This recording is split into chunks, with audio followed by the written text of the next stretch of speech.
Rekaman prajurit Ukraina mengubah rumah warga sipil yang masih utuh menjadi benteng, ramai beredar di Telegram pada Kamis 23 Maret 2023. Selain diubah menjadi benteng, beberapa rumah warga sipil juga menjadi titik tembak pasukan Ukraina di Bakhmut. Tampak pasukan Ukraina menembak menggunakan senapan laras panjang hingga ATGM keluar jendela rumah.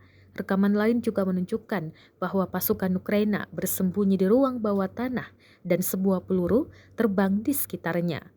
Dalam narasi unggahan disebutkan rekaman berkali-kali muncul menunjukkan angkatan bersenjata Ukraina menembaki apartemen dari loteng gedung bertingkat tempat tinggal warga sipil. Pemilik rumah tersebut diketahui telah meninggalkan Bakhmut setelah menjadi titik terpanas perang Rusia versus Ukraina.